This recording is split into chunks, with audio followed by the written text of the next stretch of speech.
selalu untuk kita semua. Yang kami hormati, para guru-guru kami, Dr. Ian Effendi, spesialis penyakit dalam, konsultan ginjal hipertensi Vinasim, Dr.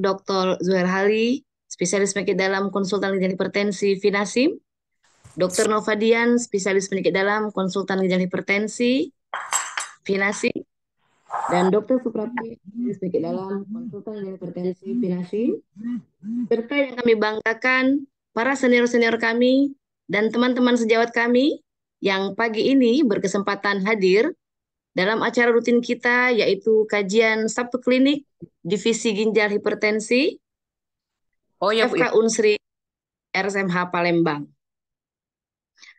Puji syukur marilah kita panjatkan kehadirat Allah Subhanahu wa taala atas segala limpahan rahmat yang telah diberikan kepada kita semua.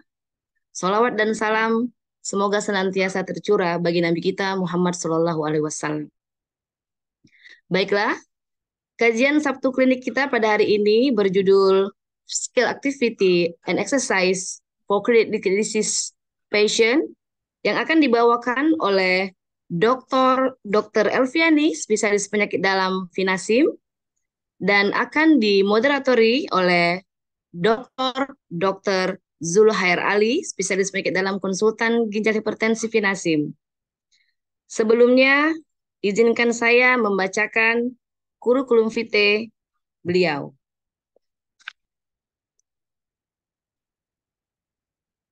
Tolong, host, kurikulum vitae beliau.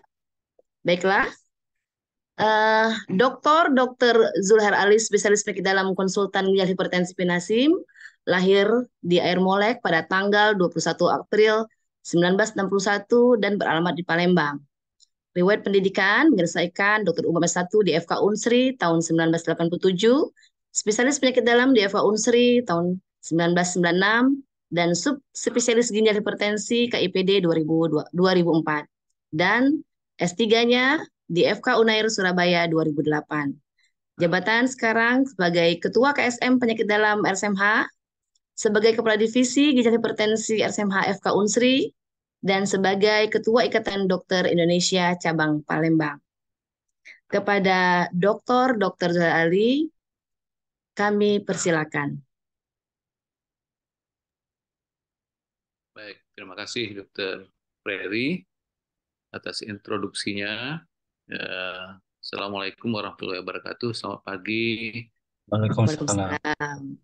Para sejawat sekalian, ya, pada pagi hari ini kita di samping santai-santai di rumah, mungkin ada yang olahraga ringan, kita akan sama-sama berdiskusi, menyimak apa yang akan disampaikan oleh Dr.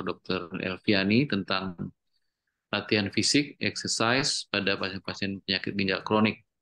Kadang-kadang kita berpikir apakah mungkin pasien-pasien kita yang memang dalam kondisi yang tidak fit dilakukan olahraga, misalnya melakukan olahraga. Nanti kita dengar bersama bagaimana Dr. Elviani menyampaikan seberapa penting physical activity pada pasien-pasien penyakit ginjal kronik. Namun sebelumnya, mari kita lihat bagaimana kurikulum vitae Dr. Elviani. Silakan, tolong ditayangkan. Ini Dr. Elviani, lahirnya di Banda Aceh, 23 April 1969, alamat di Jambi, dokter umum S1 di FK Unan, kemudian melanjutkan SPPD juga di Unan, program S3 Biomedik di Unan, dan sekarang sedang menjalani pendidikan SP2 ginjal hipertensi di FK Unsri. Sekarang beliau tetap menjadi Ketua Pabdi Cabang Jambi, Ketua MPPKI di wilayah Jambi, dan anggota Pernefri serta anggota ICSN. Kepada Dr. Elviani, kami persilakan. Terima kasih, Dok. Assalamualaikum warahmatullahi wabarakatuh. Selamat pagi. Waalaikumsalam. Salam sehat untuk kita semua. Yang saya hormati Dr. Zulhar Ali, spesialis penyakit dalam konsultan ginjal hipertensi, selaku moderator, guru, dan juga pernah menjadi mentor saya, co-promoter di waktu S3 kemarin. Terima kasih, Dok. Yang juga saya hormati guru-guru saya, Dr. Ian Effendi, spesialis penyakit dalam konsultan ginjal hipertensi, Dr. Novadian, spesialis penyakit dalam konsultan ginjal hipertensi, dan Dr. Suprapti, spesialis penyakit dalam konsultan ginjal hipertensi. Terima kasih, Dok, sudah berkenan bergabung bersama kami pada pagi ini.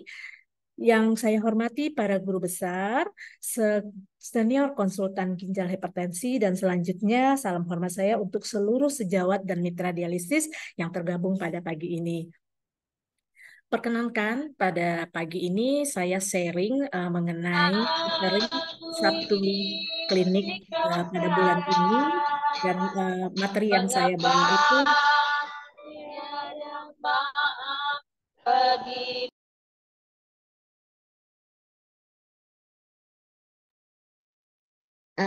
Dr. Elvi di mute.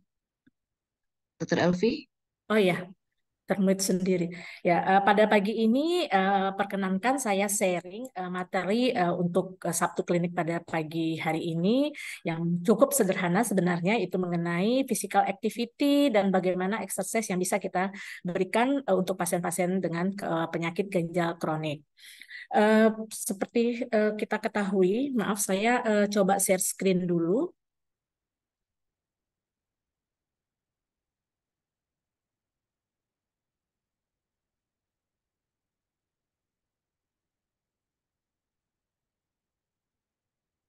Apakah sudah terlihat PPT-nya? Sudah. Tolong di slide tuh.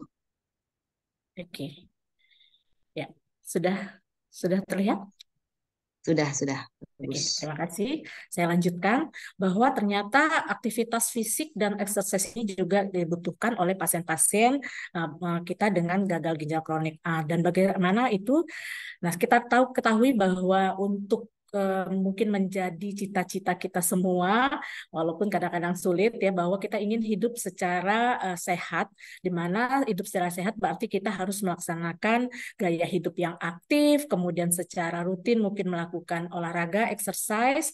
Di samping itu tentunya kita harus mengkonsumsi air dan makanan sehat yang biasanya kita istilahkan dengan menu sehat seimbang. Juga tentunya hal ini juga diikuti oleh relaksasi, di mana kita perlu rekreasi, tidur yang cukup, kemudian juga melakukan pemeriksaan medis secara reguler, termasuk juga mengukur secara teratur tekanan darah, kemudian berat badan, dan lingkar pinggang. Hal-hal seperti ini kadang-kadang kita lupakan, padahal kita bercita-cita untuk menjadi bergaya hidup sehat. Dan sampai disadari, kadang-kadang kita justru melaksanakan apa yang disebut dengan sedentary lifestyle, di mana pola gaya hidup ini justru menyebabkan berkurangnya atau tidak adanya aktivitas fisik. Kegiatan sehari-hari selama satu hari itu biasanya dilaksanakan oleh orang-orang yang bergaya hidup sedentary lifestyle itu dengan duduk atau berbaring.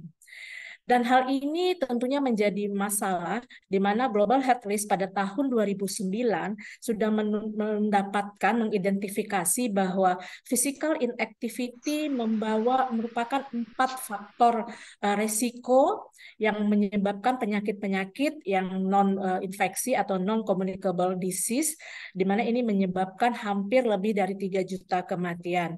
Selain physical inactivity, juga ada di sini peningkatan kadar gula darah, peningkatan tekanan darah, dan tentunya harus menghentikan merokok. Dan merokok ini memang suatu yang juga merupakan faktor risiko yang sulit sekali untuk kadang-kadang kita atasi dan kita hentikan. Bagaimana dengan pasien-pasien kita yang mengalami penyakit gagal ginjal kronik? Ini secara tidak mungkin disadari oleh pasien-pasien kita sudah mengalami yang disebut dengan sedentary lifestyle dan physical inactivity. Hal ini memang dikarenakan penyakit-penyakit gagal ginjal kronik ini sendiri menyebabkan berhilangnya massa otot, di mana massa otot yang hilang juga pada penyakit gagal ginjal kronik menyebabkan peningkatan kardiovaskular. Ini menyebabkan kondisi fisik yang tidak nyaman, tidak baik, dan juga menyebabkan terjadinya kelemahan atau disability, dan seringnya pasien-pasien kita mengalami perawatan di rumah sakit. Nah, inilah yang menyebabkan secara tidak langsung menyebabkan pasien-pasien dengan gagal ginjal kronik mengalami sedentary lifestyle dan physical inactivity. Pada pasien-pasien dengan CKD, pada umumnya memang mengalami kehilangan massa otot ini diakibatkan terjadinya degradasi yang berlebihan dari protein serta berhubungan dengan sintesis protein itu sendiri. Penggunaan energi protein ini sebenarnya kehilangannya ini disebabkan oleh banyak multifaktorial, di samping karena memang adanya uremia, inflamasi, atau adanya kehilangan darah, juga efek katabolik pada proses hemodialisis yang diberikan kepada pasien-pasien kita. Hal inilah yang kemudian menjadi alasan atau sebab mereka mengalami penurunan kualitas hidup pada pasien-pasien dengan gagal ginjal. Di samping itu, pada pasien-pasien dengan gagal ginjal tahap akhir yang membutuhkan terapi pengganti berupa hemodialisis, ternyata pemberian hemodialisis sendiri juga menyebabkan semakin meningkatnya kondisi kehilangan dan atrofi dari otot-otot itu sendiri. Dan dalam hal ini tentunya exercise sangat berpotensi memberikan keuntungan untuk mempertahankan atau mencegah kondisi status ini. Jadi sehingga pasien-pasien kita dengan CKD sebaiknya tidak mengalami physical inactivity. Nah, jadi pertanyaan apakah physical activity dan exercise ini memberikan keuntungan kepada pasien-pasien dengan chronic kidney disease? Penelitian menunjukkan bahwa aktivitas fisik itu akan memperbaiki disfungsi endotel, di mana sitokin proinflamasi akan diturunkan, sehingga hal-hal ini menyebabkan metabolisme dari protein akan diperbaiki. Selain itu juga aktivitas fisik memperbaiki sensitivitas insulin, juga mengurangi inflamasi, sehingga akan mengurangi progresivitas dari penyakit ginjal itu sendiri, mengurangi risiko kardiovaskuler, dan pada akhirnya mengurangi mortalitas. Exercise pada pasien-pasien dengan gagal ginjal pun akan memperbaiki berat badannya sendiri, kemudian memperbaiki pola tidur, memperbaiki massa otot yang tadi termasuk juga fungsi dari otot itu sendiri, memperbaiki kualitas tulang, di mana kita ketahui bahwa pada pasien-pasien gagal ginjal juga akan mengalami suatu mineral bonding disease, juga mengurangi inflamasi. Nah, ini sering kali kita tidak sadari bahwa pasien-pasien dengan CKD ini banyak mengalami inflamasi yang bersifat kronis. Selain itu, ada hal juga yang akan baik dengan kita melakukan exercise pada pasien-pasien dengan gagal ginjal kronik, itu memperbaiki kadar kolesterol, memperbaiki tekanan darah, dan tentunya biasanya pasien-pasien dengan gagal ginjal yang biasanya suka sempoyongan, tidak bisa seimbang, ini juga bisa diperbaiki dengan pemberian exercise pada pasien-pasien dengan gagal ginjal kronik.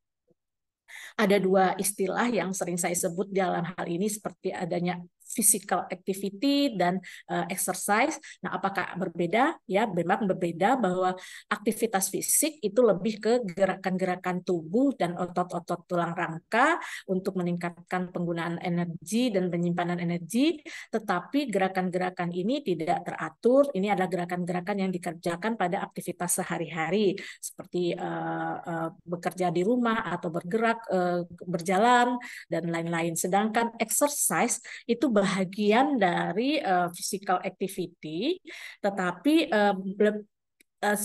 kegiatan itu lebih terencana, terstruktur, dan biasanya berulang-ulang dengan tujuan memperbaiki dan mempertahankan komponen fisikal yang baik tersebut. Dan biasanya pada exercise itu ada komponen-komponen aerobik, kemudian ada komponen strength, dan komponen flexibility dan balance training. Apa keuntungan aktivitas fisik? Nah, kegiatan sehari-hari yang harus tetap dilaksanakan oleh pasien-pasien kita dengan chronic kidney disease. dinyatakan bahwa dalam penelitian bahwa aktivitas fisik itu membawa keuntungan terutama pada pasien-pasien dengan gagal ginjal kronik pada tahap awal, di mana di sini mungkin kita tidak bisa menunda atau memperlambat kejadian komplikasi kardiovaskuler, dan tentunya diharapkan ini juga mengurangi progresivitas gagal ginjal itu ke arah end-stage renal disease. Ditambah lagi dengan physical activity yang seperti sehari-hari yang harus dikerjakan oleh pasien-pasien dengan gagal ginjal ini akan memperbaiki baik itu morbidity dan mortality pada berbagai tingkat gagal ginjal. Apa aja itu keuntungan-keuntungan yang bisa kita dapatkan bila pasien-pasien dengan gagal ginjal melakukan aktivitas fisik seperti biasa? Pertama yaitu pada cardiovascular system, di mana aktivitas fisik yang baik, yang seperti biasa ya, jangan dikurangi pada pasien-pasien dengan gagal ginjal, itu akan menurunkan risiko kardiovaskuler. Termasuk di sini adalah memperbaiki kadar tekanan darah, kemudian insulin resisten, dan kondisi lipid profile. Dan secara signifikan dengan aktivitas fisik sehari-hari pada pasien gagal ginjal kronik ini akan memperbaiki kardiorespirasi 13-17% apabila aktivitas fisik ini disertai kombinasi dengan latihan exercise baik itu aerobik ataupun resistant training. Pada motor system sendiri, aktivitas fisik akan memperbaiki kehilangan massa otot dan juga memperbaiki ukuran serta kekuatan dari massa otot itu sendiri. Dan ini biasanya bisa dicapai dengan melakukan resistant exercise secara progresif. Dan juga bisa dicapai dengan cara meningkatkan kapasitas untuk berjalan setiap harinya pada pasien-pasien dengan gagal ginjal yang masih memungkinkan untuk bergerak. Keuntungan ketiga dari aktivitas fisik ini adalah menurunkan inflamasi sistemik. Kita ketahui bahwa pada pasien-pasien dengan gagal ginjal kronik seringkali diambil darahnya, kemudian juga terjadi yang kita sebut dengan immunosenescence atau penurunan dari daya tahan tubuh, dan ini juga menyebabkan pada pasien-pasien dengan aktivitas fisik berkurangnya stres oksidatif. Nah, ini akan lebih baik kalau juga disertai dengan pemberian exercise secara aerobik. Yang keempat, keuntungannya adalah secara positif akan meningkatkan kapasitas pengambilan oksigen.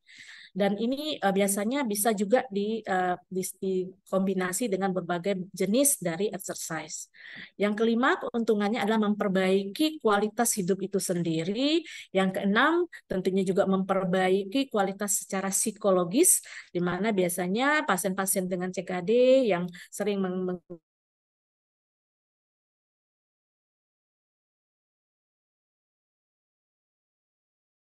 aktivitas fisik yang setiap. Bagaimana dengan pasien-pasien yang memang tadi pada pasien CKD yang sudah harus mendapatkan replacement terapi, itu berupa hemodialisis. Ternyata walaupun pasien-pasien harus mendapat 2 atau 3 kali seminggu, tetap diharapkan untuk melakukan aktivitas fisik, di mana aktivitas fisik ini akan memperbaiki efisiensi dan quality dari hemodialisis itu sendiri, serta secara intradialitik ini akan memperbaiki pengurangan atau pengeluaran fosfat. Dan exercise ini sebaiknya dilakukan setiap kali hemodialisis. Nah, bisa 3 kali atau 2 kali sehari, dan dinyatakan bahwa dalam 5 bulan akan terjadi perbaikan baik itu secara kardiorespiratori ataupun secara fungsi fisik itu sendiri. Ini penelitian yang dilakukan oleh Marius dan kawan-kawan. Bagaimana dengan pasien-pasien yang intrahemodialitiknya peritoneal dialisis. Nah, pada pasien-pasien dengan peritoneal dialisis tentunya lebih punya banyak waktu untuk melakukan aktivitas fisik dan exercise training dibandingkan pasien-pasien dengan hemodialisis. Ditambah lagi mungkin pada pasien-pasien dengan peritoneal dialisis itu tidak terjadi gangguan dari volume maupun elektrolit, sehingga exercise mungkin lebih memungkinkan pada pasien-pasien CKD yang mendapat terapi secara peritoneal dialisis. Penelitian banyak sekali tentang keuntungan dari aktivitas fisik yang tetap harus dilaksanakan oleh pasien-pasien dengan gagal ginjal kronik, seperti yang dipublish pada Nephrology Dialysis Transplant, di mana Francesca dan kawan-kawan mendapatkan bahwa regular exercise exercise yang dilakukan secara reguler itu akan meningkatkan kualitas hidup, memperbaiki fungsi fisik itu sendiri, dan memperbaiki kualitas tidur. Nah, kita mungkin juga sering mendapatkan keluhan dari pasien-pasien dengan gagal ginjal bahwa mereka sulit sekali untuk tidur. Di samping itu juga ini akan mengurangi gejala-gejala depresi yang sering juga dikeluhkan oleh pasien-pasien dengan gagal ginjal kronik. Penelitian lainnya yang dilakukan oleh FASET juga menyatakan bahwa hampir pada pasien-pasien dengan CKD yang masih stage 2 dan 3 ini physical activity akan memperbaiki secara keseluruhan dari kondisi-kondisi yang biasanya mereka alami. Penelitian oleh Hawkins juga menyatakan seperti itu, bahwa physical activity akan secara positif memperbaiki dari fungsi ginjal itu sendiri. Nah, sekarang pertanyaannya, tipe exercise. Kan tadi ada yang aktivitas fisik, tapi juga ada exercise, di mana exercise ini lebih terstruktur dan lebih terencana. Nah, tipe exercise yang bagaimanakah yang bisa kita terapkan pada pasien-pasien dengan CKD? Komponen dari exercise itu sendiri contohnya adalah aerobic exercise. Nah, di sini ini akan meningkatkan energi, pengambilan energi dan produksi dari energi melalui perbaikan kardiovaskuler. Nah, ini bisa kita terapkan berupa jalan, di mana jalannya mungkin dihitung, ditingkatkan secara periodik, atau jogging bila memungkinkan, atau juga bisa berenang. Nah, ini juga sesuatu yang mungkin kita dengan gagal ginjal kronik. Sementara kalau untuk resistant exercise, dari mana ini keuntungannya adalah untuk memperbaiki otot-otot kontraksi dari otot-otot skeletal itu sendiri, sehingga bisa kita hambat atau kita kurangi kehilangan dari massa otot itu sendiri, dengan cara menyarankan untuk pasien membawa benda-benda mungkin ya, barang-barang sehari-hari, atau juga justru melakukan latihan-latihan dengan beban. Nah, ini disesuaikan memang dengan kemampuan pasien itu sendiri. Untuk exercise yang bersifat fleksibel, ini akan memperbaiki kelenturan dari masalah otot itu sendiri, bisa dicapai biasanya dengan gerakan-gerakan statik, yang menggerakkan otot-otot ekstremiti, baik yang bagian atas maupun bagian bawah. Dan satu lagi exercise yang bisa kita terapkan pada pasien-pasien dengan gagal ginjal kronik adalah exercise dengan melakukan keseimbangan. Ini juga sangat sering terjadi pada pasien-pasien dengan gagal ginjal. Mereka sering jatuh tanpa sebab karena berkurangnya keseimbangan.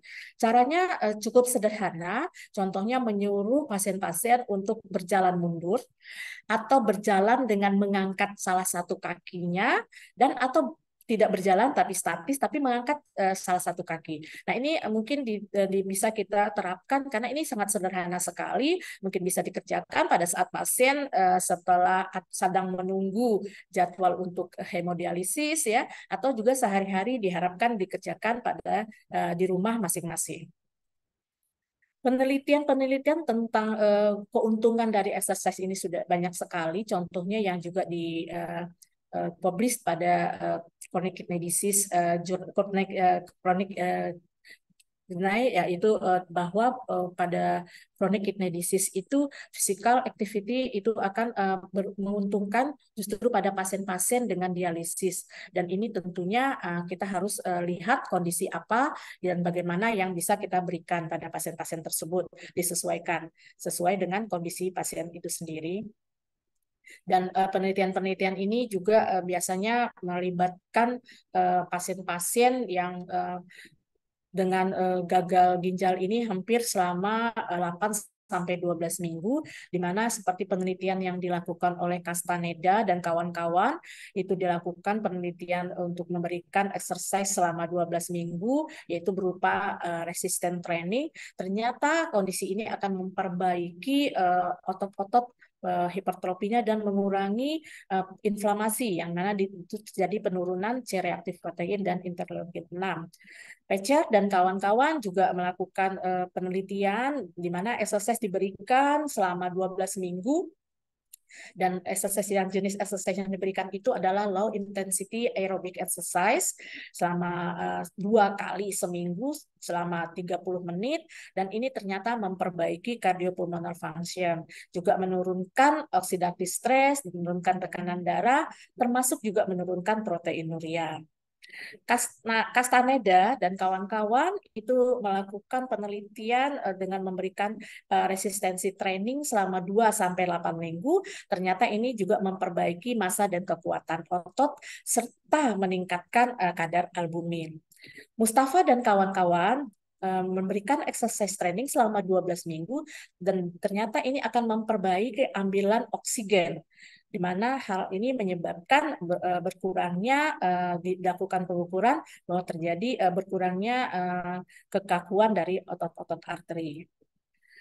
Untuk pasien-pasien yang hemodialisis juga ada penelitian dilakukan oleh Kaudi, Saklas, Painter, dan Constantinodo, di mana rata-rata memang dilakukan selama 6 bulan, baik itu berupa resistant training, aerobic exercise, ataupun exercise dengan ergometer, dan ternyata perbaikan itu sangat bermakna, baik itu untuk perbaikan pengambilan oksigen, peningkatan otot, kemudian juga berkurangnya inflamasi. Untuk pasien-pasien dengan peritoneal juga ada penelitiannya yang dilakukan oleh Mustafa, di mana diberikan selama 3 bulan pasien-pasien itu regular exercise training, ternyata memperbaiki mental status dari pasien tersebut. Nah, ini justru studi yang juga cukup mungkin bisa applicable, terutama mungkin untuk kita-kita yang lagi mencari-cari judul-judul penelitian. Studi ini menunjukkan pada pasien-pasien dengan gagal ginjal terminal yang membutuhkan terapi pengganti ginjal berupa hemodialisis, bila dilakukan intradialitic exercise selama 6 bulan, ternyata terjadi perbaikan, baik itu dalam hal berkurangnya sitokin-sitokin proinflamasi, kemudian juga meningkatnya ambilan oksigen, juga memperbaiki performance dari status pasien itu sendiri dibandingkan pasien yang hanya menerima terapi pengganti ginjal tanpa melakukan exercise pada saat dilakukan hemodialisis. Untuk itu, mungkin kita sebelum menghancurkan pasien-pasien untuk melakukan exercise maupun aktivitas fisik, perlu kita pertimbangkan apa resiko, mungkin ada hal-hal yang perlu kita lakukan pencegahan, dan apakah justru kita kontraindikasikan untuk pasien-pasien melaksanakan program exercise maupun physical activity. Di mana resiko itu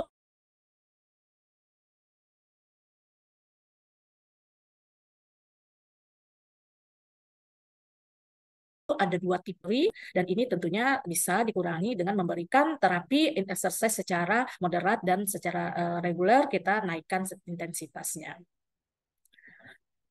Komplikasi muscular injury biasanya terjadi pada keadaan-keadaan hiperparatiroidism ataupun pasien-pasien yang sudah mengalami gangguan pada tulangnya, di mana ini akan terjadi fraktur ataupun ruptur tendon yang spontaneus. Dan sebagian injury masker ini bisa dicegah dengan cara kita memberikan pemanasan atau menyebabkan dan memberikan latihan-latihan secara perlahan ditingkatkan intensitasnya. Sedangkan resiko kardiovaskuler biasanya yang ditakutkan itu terjadinya disritmia sampai iskemik bahkan terjadinya kematian. Resiko ini biasanya khususnya pada pasien-pasien yang sifatnya memang sudah terjadi penyakit kardiovaskuler sebelumnya seperti adanya penyakit-penyakit koroner. Sehingga mungkin perlu kita antisipasi bahwa sebelum kita memberikan exercise atau menyarankan untuk exercise, kita perlu menilai kardiovaskuler pada pasien-pasien dengan gagal ginjal kronik. Dan ini mungkin adalah hal-hal yang bisa kita pertimbangkan untuk kita mencegah kondisi-kondisi terjadinya muscular injury maupun kardiovaskular event itu dengan cara bahwa kita terlebih dahulu harus memberikan informed consent, menjelaskan dengan benar apa-apa yang akan diharapkan dan apa-apa yang perlu diwaspadai sehingga tidak terjadi hal-hal yang tidak kita inginkan tersebut. Dan juga sebelumnya mungkin kita perlu tahu bagaimana kadar gula darah pasien selama exercise ataupun setelah exercise. Termasuk juga memberikan pemanasan dan pendinginan yang cukup untuk mencegah adanya injury pada muskuloskeletal pada pasien-pasien yang kita harapkan sudah melaksanakan exercise. Yang kelima mungkin juga exercise kita berikan tidak kita anjurkan di sini pada pasien-pasien yang sudah mendapat nyeri dada, tapi bila tidak ada nyeri dada ataupun walaupun ada nyeri dada yang stable dan tekanan darahnya cukup terkontrol dan tidak ada cairan yang retensi cairan atau retensi cairannya cukup minimal, ini juga bisa kita pertimbangkan untuk memberikan exercise tapi dengan perhatian khusus. Termasuk dengan pasien-pasien dengan polycystic kidney disease dan pasien-pasien yang sudah mendapat renal transplant. Sebaiknya kita hindari pemberian exercise yang membebani dan yang bisa mencederai secara mekanik ginjal dari mereka tersebut. Ini ada spesifik pertimbangan spesifik pada pasien-pasien dengan hemodialisis, di mana biasanya pasien-pasien ini kita bisa lakukan exercise, tapi perhatikan pada fistula yang dipakai untuk melakukan pemberian hemodialisis ke mesin. Jadi mungkin jangan sampai itu diberikan beban pada bagian yang ada fistulanya di situ, dan kita juga harus perhatikan apakah hemodinamiknya ini stabil.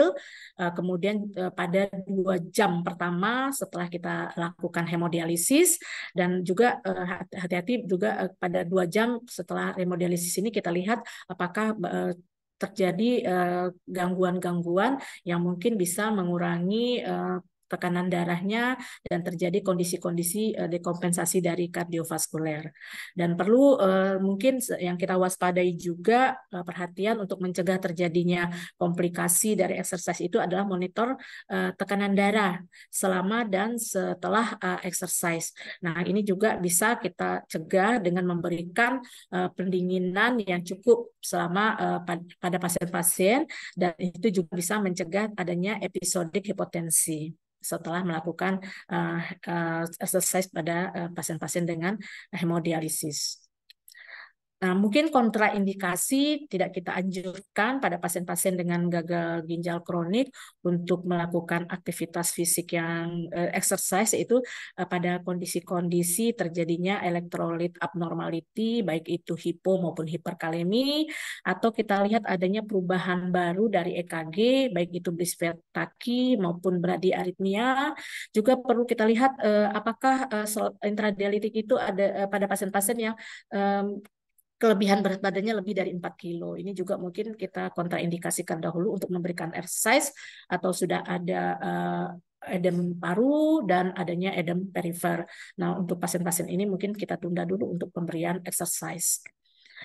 Apa jenis exercise? Tadi katakan bahwa jenis exercise itu ada yang aerobik dan ini biasanya akan memperbaiki produksi energi dari tubuh kita sendiri dan juga memperbaiki kardiorespirasi.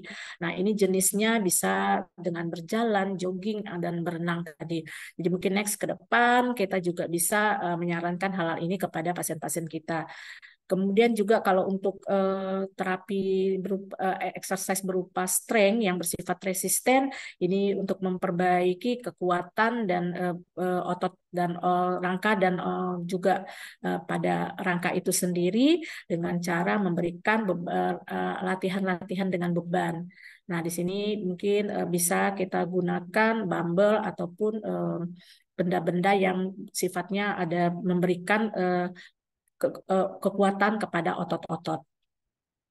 Sedangkan untuk exercise yang bersifat flexibility ini lebih menunjukkan kepada kelenturan dari otot-otot itu dengan memberikan gerakan-gerakan baik itu di ekstremitas atas ataupun ekstremitas bawah. Dan ini bisa dilakukan secara statik maupun secara dinamik.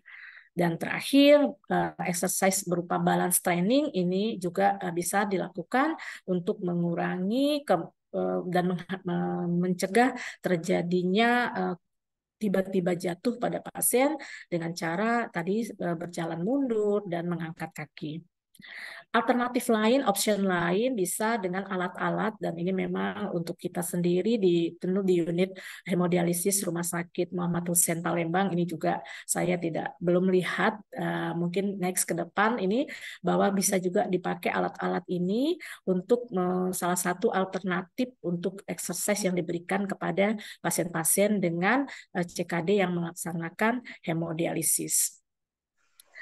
Ataupun yang sederhana, belum misalnya alatnya tidak ada, ini mungkin bisa kita terapkan sehari-hari dengan melakukan gerakan-gerakan pada ekstremitas atas, ya, gerakan berulang-ulang dan biasanya ini dilakukan minimal 15 menit dan secara bergantian. Nah, baik itu otot atas, ya, ekstremitas atas maupun ekstremitas bawah. Nah, juga bahkan bisa juga pada hanya pada telapak kaki. Jadi sambil pasiennya tetap berbaring, hal ini juga bisa dilakukan. Jadi tidak harus menggunakan alat-alat pada yang seperti yang sebelumnya saya tunjukkan tersebut. Nah, ini mungkin alat-alatnya, ya ini mungkin secara umum bahwa exercise ini akan direkomendasikan pada pasien-pasien CKD, baik itu yang bersifat aerobik, baik itu dan bersifat resistant exercise, ataupun flexibility dari exercise, ataupun balance yang exercise. Dan rata-rata memang diharapkan adalah 30 menit ya, tapi untuk kondisi-kondisi tertentu bisa kita pertimbangkan 10-15 menit saja dengan melakukan pengulangan 10-15 kali. Nah, sekarang yang ditanyakan kalau seandainya pasien sedang melaksanakan hemodialisis, di mana mungkin pasien kita 4-5 jam harus bertahan duduk atau berbaring. Nah, apakah juga bisa dilakukan exercise di sini? Dan Jurnal American Journal of Nephrology menyatakan bahwa ternyata intradialytic exercise itu memperbaiki justru KTV dan pengambilan oksigen.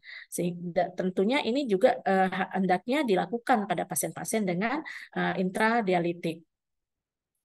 Ini contoh gambar-gambar yang saya ambil dari rekan saya yang kemarin juga mengajukan jurnal, di mana di luar negeri itu sudah ada alat-alat khusus yang diberikan kepada pasien pada saat dia melakukan hemodialisis, dan alat-alat ini ternyata sepertinya cukup sederhana. Yang perlu diketahui bahwa pemberian exercise baik secara aerobik, resistant training, flexibility, dan balance itu tidak bersifat instan. Jadi ini harus melalui waktu yang dilakukan secara berulang-ulang. Rata-rata memang 3 kali seminggu, ya. Kemudian juga evaluasinya pun tidak sesaat itu, tapi bisa sampai 3 bulan kita lihat. Nah, sekarang apa yang menjadi kendala untuk kita mengimplementasikan aktivitas fisik dan exercise ini? Dan ini diharapkan bahwa pada kita semua sebagai medical dan health profesional untuk mensupport pasien-pasien kita supaya bisa melaksanakan exercise ini. Ternyata kendala itu bisa datang dari kita sendiri, nefrologi staff, di mana dari survei menunjukkan bahwa pasien-pasien tidak mendapat konseling yang cukup. Ini diakibatkan karena memang kita tidak punya waktu yang banyak ya. Jadi begitu pasiennya datang langsung ditusuk ya, diberikan terapi supaya menghemat waktu 4-5 jam ke depan bisa lebih cepat selesai. Juga pasien-pasien kita takutkan tentang keamanannya karena kalau terjadi sesuatu itu sangat sulit untuk memanuver untuk memberikan pertolongan-pertolongan pada keadaan kasus emergensi, termasuk juga kemalasan atau kesulitan dari staf untuk membawa alat-alat yang exercise yang mungkin cukup berat ya. Sedangkan dari pasien sendiri biasanya hendayang untuk bisa diterapkan exercise dan aktivitas fisik ini karena kehilangan motivasi dan mungkin keterbatasan dari sistem kardiovaskuler maupun muskuler, kemudian ketakutan akan terjadinya injury, juga mungkin pasien merasa tidak nyaman karena kehilangan rasa privasi ya. Nah, ini menyebabkan juga hal-hal yang tidak terjalin, tidak pelaksananya exercise pada pasien-pasien intrahemodialitik ini. Dan satu lagi mungkin masalah SDM sarana prasarana ini tidak ada, termasuk juga kemampuan dari trainee tidak adanya ahli dalam melakukan exercise training exercise ini sendiri.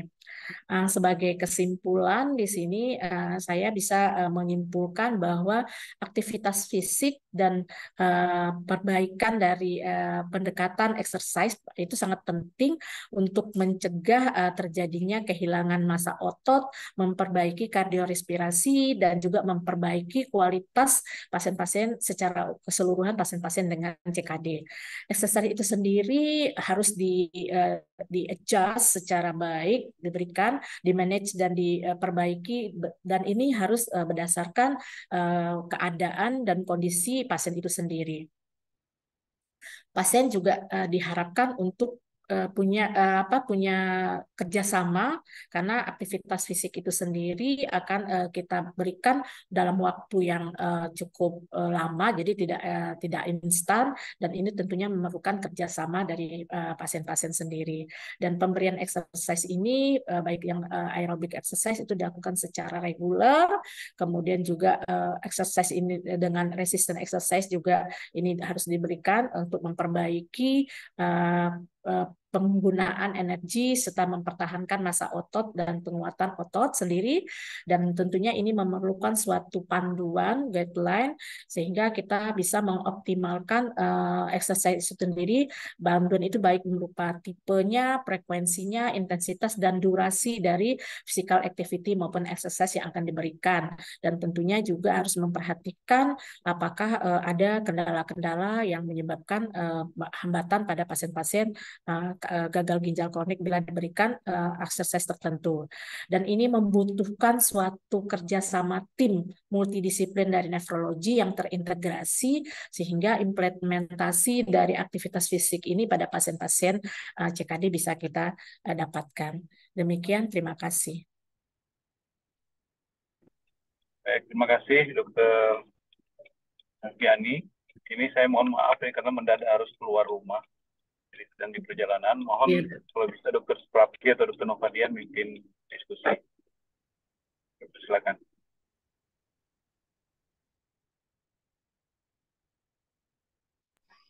Boleh, siapa yang mau bertanya silakan.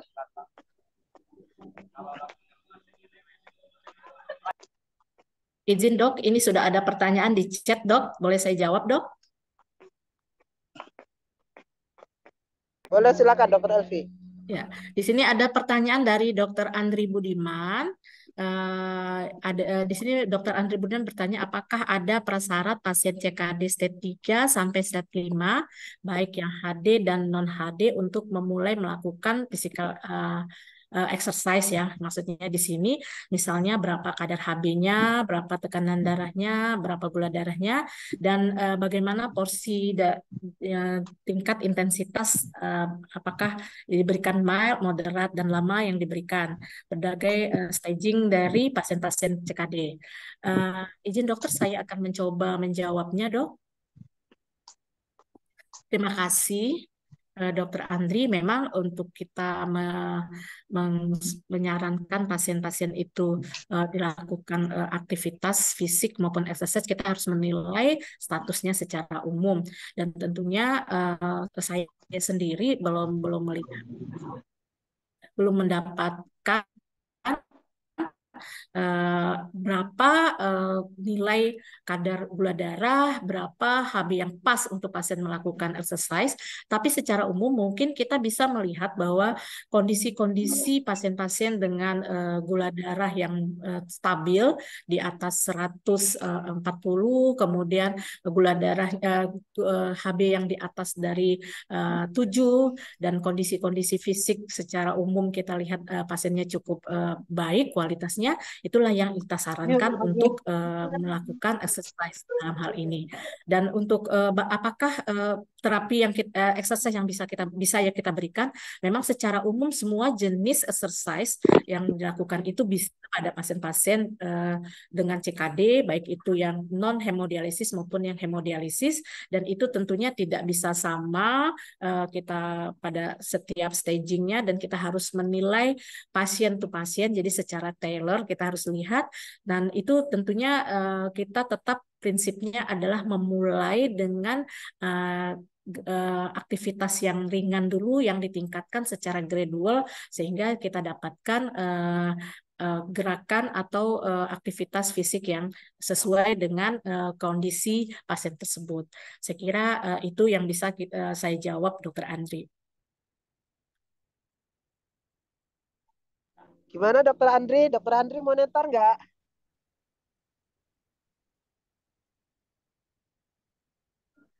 Mungkin dilanjut Dokter Elvi.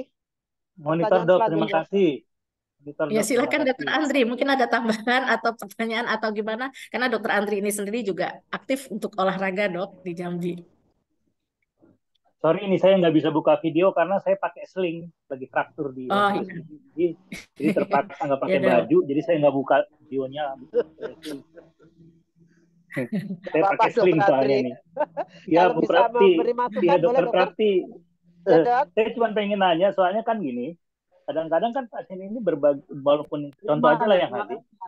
Yang HD itu kan seringkali kita lihat juga ada yang inisiatif. Ada yang inisiatifnya baik banget. Jadi kita orang mesti nanti sesiang banyak di status fungsional pasien juga kali ya.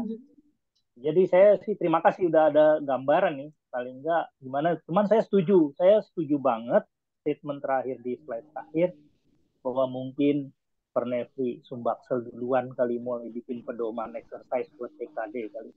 Saya nanti Pernevri pusatnya bisa terangsang untuk bikin lebih bagus. Terima kasih. Ya Dok, makasih masukannya Dok. Nanti dipertimbangkan ya Dok.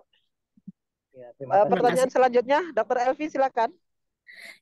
Pertanyaan selanjutnya ini ada dari Dr. Nandi Hermawan. Pertanyaannya begini, Dok. Assalamualaikum, Dok. Bagaimana penyesuaian gizi untuk pasien HD yang melakukan exercise yang adekuat? Apakah ada penambahan diet seperti protein yang biasanya pasien HD hanya 1 sampai 1,2 gram per kilogram berat badan? Apakah perlu penambahan? Terima kasih Dokter Nandi atas pertanyaannya. Nah, memang pada pasien-pasien dengan exercise ini secara umum tidak perlu dulu kita tambahkan diet proteinnya, karena memang pada saat pasien melakukan exercise itu sendiri sebenarnya sudah tidak langsung serta-merta akan terjadi perbaikan. Seperti tadi banyak penelitian yang kita lihat bahwa perbaikan dari status gizi maupun kondisi performance pasien itu sendiri baru bisa tercapai minimal dalam 3 bulan. Jadi kita tidak perlu buru-buru dulu memberikan suplemen atau tambahan protein, tapi tetap pasien dengan protein yang telah ditakar sebelumnya, dan mungkin tiap 3 bulan kita evaluasi kembali, Dokter Nadi. Oke, Dokter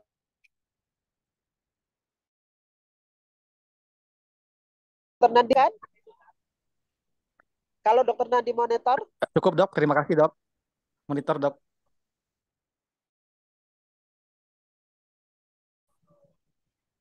oke, makasih. Yuk, Dokter Elvi, masih ada lagi? Eh, di kolom chat Q&A tidak ada lagi, Dok? Masih ada itu dari Agustina. Oh, aku tidak melihat. Saya tidak lihat. Bisa mungkin bantu. Oke, dibacakan. Coba, Dibacakan saja ya. Assalamualaikum. ya, Ya, dibacakan aja ya dok ya. Izin dok ya. ya silakan. Assalamualaikum, izin Ibu, ada nggak video contoh exercise yang bisa dilakukan oleh pasien HD? Biar kita lebih pas dalam memberikan edukasi ke pasien HD tersebut. Itu pertanyaan Dr. Elvi. Dari siapa tadi, Dokter Eri? Dari Dr. Agustina, Oh iya. RS. Terima kasih Dokter Agustina. Mungkin memang ini ide yang cukup baik ya, tapi alhamdulillah saya belum punya saat ini, tapi akan coba kita cari. Dan tadi seperti juga ide dari Dokter Andri tadi, mungkin nanti Pernevri Sumbaksel bisa membuat videonya. Karena yang saya dapat ke pustaka-pustaka ini memang hanya berupa gambar-gambar. Tapi next mungkin kita bisa lihat di YouTube atau apa, sudah banyak sekali video-video tentang exercise pada pasien-pasien CKD yang intradialitik maupun yang pasien-pasien yang CKD yang belum mendapatkan terapi intradialitik. Itu mungkin bisa lihat, tapi terus terang dari kami sendiri saat ini nggak ada, dan itu mungkin menjadi PR kita semua, Pernevri Sumbaksel. Begitu Dokter Agustina. Oke, terima kasih Dokter Elvi. Apakah masih ada pertanyaan ya? Karena di handphone saya nggak kebaca sih. Ini ada dari Dokter Apri Yulianti. Ini dari Provinsi Jambi juga, Dok. Boleh, silakan. Ya, ini enggak tahu, saya Biro PBJ Provinsi Jambi.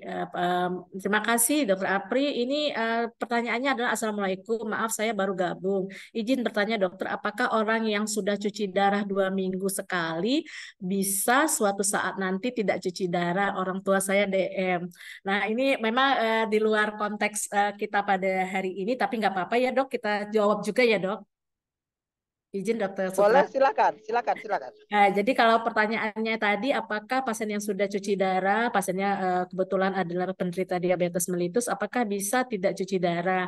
Memang kalau kita sudah diagnosis pasien sebagai gagal ginjal terminal atau end-stage renal disease, tentunya memerlukan terapi pengganti ginjal. Nah, kalau memang terapi pengganti ginjal ini kan tidak hanya harus hemodialisis, tapi banyak lagi alternatif lainnya seperti menggunakan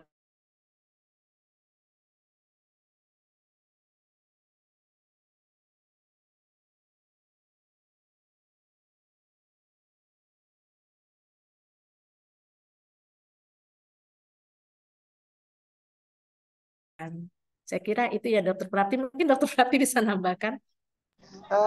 Nanti masih ada yang lain nggak? Nanti kita masukkan senior, jadi mungkin masih bisa ditambahin gitu. Masih ada lagi dokter Elvi? Di Q&A tidak ada lagi dok?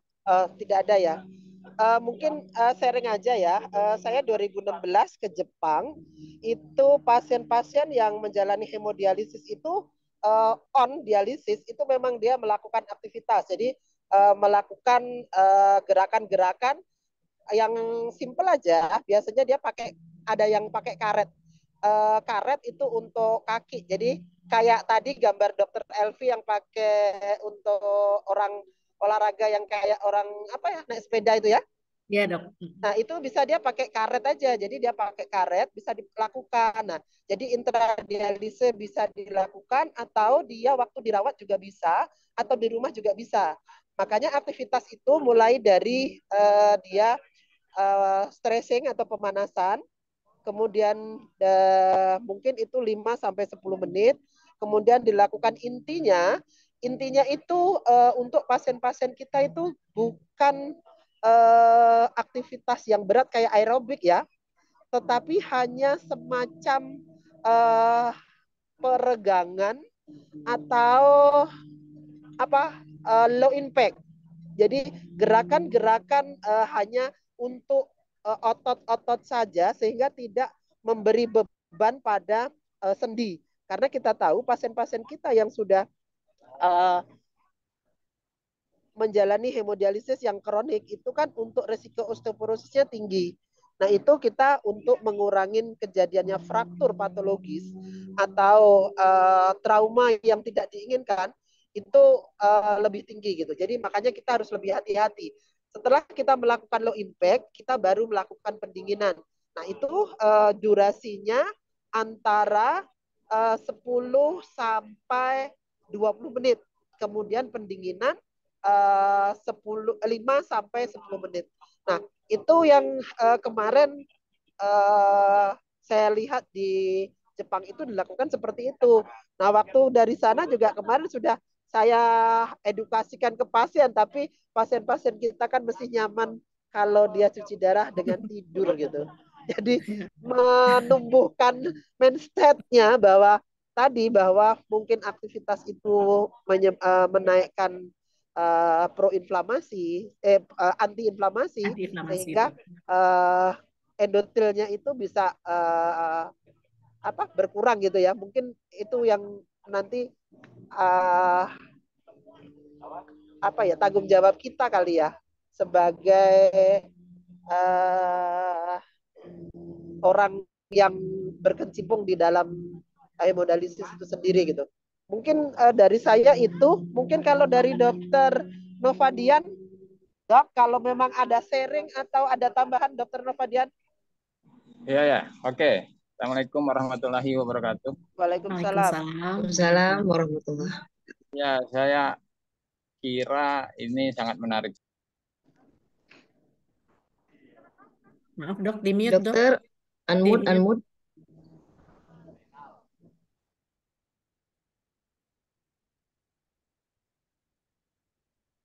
Belum dibuka. Dokter unmute dok.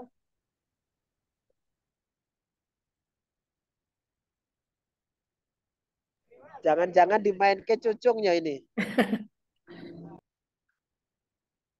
Dokter Suprati, ini ada pertanyaan juga nih dok di kolom Q&A dok, sambil menunggu Dokter Novadian dok. Boleh, silakan. Di sini dari Dokter Ibat dok, ini mengenai izin dok bertanya, exercise ini saya setuju dokter, apakah dilakukan pada saat dialisis saja, karena di luar waktu tidak dialisis bagaimana di rumah, dan bagaimana cara memantau dan mengevaluasinya. Nah, lanjut ya. Ayo dok, silakan dok. Silakan dok. Saya pengennya nanti Dr. LP bisa realisasikan di hati kita ya. Saya gini. Suruh latihan dulu ya Dr. LP-nya ya. Saya bikin semacam tim dengan perawat kita kerjasama. Tapi cari dulu gerakan yang memungkinkan yang kita latih. Pindah ke Parahong mana tuh bukan? Jawa.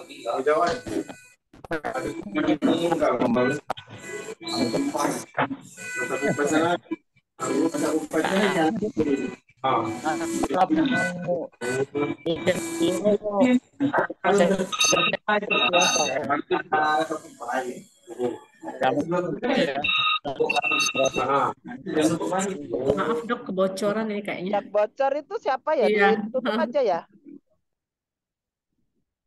Bukan. Nah, coba ulang lagi dokter. Gak kedengar. Jadi maksud saya nanti kita ya supervisor senam dan seperti ini bahwa kita bisa memberikan latihan mungkin kali seminggu ke pasien tadi sehingga mereka bisa mengerjakan ya yang kondisinya secara koordinasinya baik yang bisa kita latih. Artinya nanti kalau sudah ada latihannya kita bikin lebih mana ini contohnya gitu. Jadi sebagai proyek persatuan gitu ya. Terima kasih. Wassalamualaikum warahmatullahi wabarakatuh. Waalaikumsalam warahmatullahi wabarakatuh. Dokter Yan, ada tambahan? Dokter Yan? Dokter Yan ada nggak ya? Kayaknya belum masuk, Dok. Belum masuk ya. Dokter Elvi silakan Ya, baik. melanjutkan jawaban dari Dokter Iba tadi. Ya, terima kasih Dokter Prapti. Ini ada pertanyaan dok dari Dokter Ibat. Di mana pertanyaan Dokter Ibat ini, apakah dia setuju bahwa kita berikan exercise pada pasien-pasien hemodialisis? Apakah hanya diberikan pada saat hemodialisis saja atau di luar hemodialisis seperti di rumah? Karena untuk di rumah kayaknya kan susah terpantau dan bagaimana evaluasinya. Terima kasih Dokter Ibat. Memang saat ini sebenarnya secara teorinya adalah bahwa pasien-pasien itu harus melaksanakan exercise itu memang dalam pengawasan. Jadi artinya ini hanya memungkinkan kalau diawasi oleh ahli trainee yang tentunya harus dilihat dipantau kondisi-kondisinya. Ini hanya bisa dilakukan tentunya pada saat pasien hemodialisis. Sedangkan di rumah mungkin agak sulit kalau melaksanakan exercise seperti yang dilakukan pada saat berada di depan pelatihnya. Dan ini untuk di rumah mungkin bisa kita sarankan untuk melakukan physical activity, karena physical activity itu kan adalah kegiatan-kegiatan sehari-hari yang harus dilaksanakan. Jadi jangan sampai di rumah karena dia merasa pesakitan hanya duduk nonton gitu untuk terlibat. Jadi menurut saya di rumah tetap melaksanakan aktivitas fisik seperti kegiatan sehari-hari, tapi memang mungkin saat ini untuk exercise sendiri masih kita pertimbangkan karena memang sangat sulit untuk memantaunya. Demikian jawaban saya, Dr. Sprapti. Oke, terima kasih. Dokter Ibat, tadi kan udah jelasin bahwa aktivitas bisa dilakukan, tapi terutama waktu melakukan hemodialisis. Kalau yang tidak hemodialisis bisa dilakukan di rumah dengan gerakan-gerakan yang tidak memberatkan sendi atau mengurangi trauma, ya. Nah, kemudian juga kalau pasien dirawat itu juga bisa dilakukan fisioterapi gerakan. Nah, ini nanti mungkin kita bekerja sama dengan fisioterapi karena fisioterapi untuk orang hemodialisis ini sebenarnya nggak terlalu berat ya, karena mungkin kita untuk melatih konsentrasi itu tuh juga suatu aktivitas gitu. Jadi itu juga bisa gitu. Kemudian nanti mungkin bisa konsul dengan orang fisioterapi yang kira-kira bisa ya Dokter Elvi ya. Nanti kita bisa buat sedikit video gitu, jadi bisa di-sharekan sehingga bisa dipakai sama saudara-saudara kita yang lagi menjalani hemodialisis gitu. Mungkin itu tambahan saya ya. Dokter Zul masih bergabung dengan kita nggak?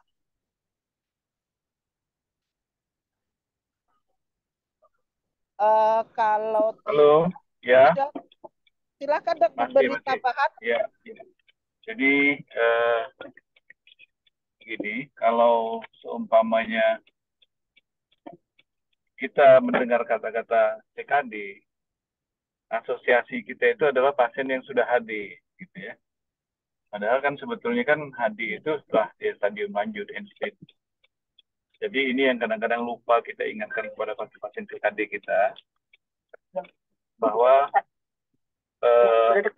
untuk pasien-pasien CKD misalnya T3, T4 itu tetap kita mulai memberikan saran latihan untuk aktivitas fisik gitu ya. Kalau selama ini ada senam jantung, senam DM, senam lansia, mungkin sudah harus kita pikirkan ada ya senam ginjal gitu ya, senam penyakit ginjal untuk terutama pasien-pasien yang belum HD.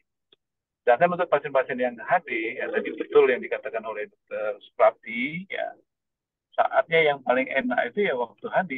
Walaupun hari-hari lain dia juga bisa melakukan aktivitas. Hanya untuk pasien-pasien kita, karena dia pakai bed, mungkin saat yang paling enak waktu HD itu ya tidur gitu. Di rumah belum tentu dia bisa tidur gitu ya. Jadi nyaman, ada AC-nya, ada hiburan, ngobrol, makan, tidur. Tapi itu kalau kita tambah dengan adanya aktivitas, senam bersama, mungkin bisa kita buatkan video dan mereka ikut. Kalau bagi center-center HD yang punya fasilitas video, misalnya TV, itu bisa kita putar bersama-sama supaya bisa mereka ikuti. Dan itu akan sangat membantu kualitas hidup pasien-pasien kita. Gitu ya. Saya kira itu Dr. Fakti, tambahan dari saya. Terima kasih. Assalamualaikum warahmatullahi wabarakatuh. Waalaikumsalam warahmatullahi wabarakatuh. Warahmatullahi wabarakatuh. Terima kasih Dokter Zulhar. Kira-kira masih ada nggak ya? Ada pertanyaan langsung atau gimana? Itu di kolom Q&A satu lagi dok, Dr. Tejo. Oh ya, silakan Dokter Elvi. Di kolom Q&A Dr. Tejo bertanya tentang Ya itu. Mohon info rumah sakit mana yang sudah menerapkan exercise untuk pas pasien-pasien HD dan bagaimana hasilnya. Belum Terima ada. kasih. Mohon maaf, saya terus terang. Terima kasih Dokter Tejo pertanyaannya. Tapi terus terang saya juga tidak tahu dok. Mungkin Dokter Prati ada mungkin rumah sakit yang sudah pernah. Karena terus terang saya sendiri juga hanya tahu di Rumah Sakit Raden Matahir di Jambi, Rumah Sakit Baitur Rahim. Kemudian juga di sini di RSMH sepertinya belum ada ya dok yang melaksanakan program ini. Iya, belum ada. Makanya saya bilang tahun 2016 itu saya sudah bilang sama pasien-pasien, cuman karena nggak terlalu intensif edukasinya, jadi tidak ada, belum ada. Jadi nanti Dokter Tejo boleh dari Caritas mulai juga nggak apa-apa, Dokter Tejo silakan. Kita senang-senang aja. Dokter Tejo ada ya? Ada. Nah, Dokter Tejo bisa mulai aja karena saya sendiri nggak bisa langsung monitor gitu. Izin dok. Herleni dok. Ya, Dokter Heleni silakan. Izin dok. Dari Harga Makmur pas tahun 2017 kami waktu itu ada beberapa pasien stroke dengan sequelenya hemiparese dok. Tapi masih bisa jalan dengan dituntun. Jadi waktu itu kami berpikir karena pasiennya banyak tidur, selain waktu itu bikin games, akhirnya kami beli alat sepeda statis yang bisa diletakkan di tempat tidur dok. Itu saya kirim videonya di grup kita IRR. Jadi pasiennya 15 menit bergantian, karena cuman sedikit bednya bergantian untuk olahraga setiap durasi HD. Jadi intradialytic exercise Dr. Elvi. 15 menit atau semampunya. Itu alatnya pakai alat yang seperti di gambar Dr. Elvi tadi. Tapi alhamdulillah itu perawat HD-nya ada memvideokan. Mungkin bisa motivasi kawan-kawan di unit HD lain. Terima kasih. Ya, terima kasih Dr. Leni. Oke, mungkin itu pengalaman Dr. Leni ya. Ada yang lain?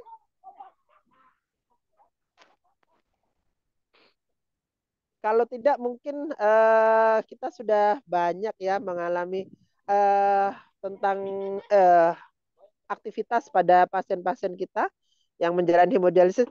Tapi pesan Dokter Zul tadi, pasien kita bukan hanya hemodialisis, pasien kita itu ada yang masih stage 3, stage 4 itu yang yang konsultasi dengan kita. Nah, itu juga bisa kita edukasikan untuk aktivitas dengan tadi durasinya mungkin tidak hanya seminggu 3 kali atau 4 kali. Boleh setiap hari, tetapi mungkin durasinya nggak terlalu lama. Kalau pasien kita atau yang biasa kita anjurkan pada pasien-pasien dengan hipertensi atau diabetes atau yang lain, kan kita edukasinya setiap hari dengan minimal 30 menit aktivitas. Tapi untuk pasien kita mungkin bisa setiap hari, tapi tidak terlalu lama. Mungkin hanya butuh 15 atau 20 menit saja dengan aktivitas yang ringan tentunya. Nah, mungkin itu dari saya. Kita tutup pertemuan yang bermanfaat ini. Semoga ilmu yang diberikan Dr. Elvi tadi bisa bermanfaat kita semua. Saya tutup dengan Assalamualaikum warahmatullahi wabarakatuh.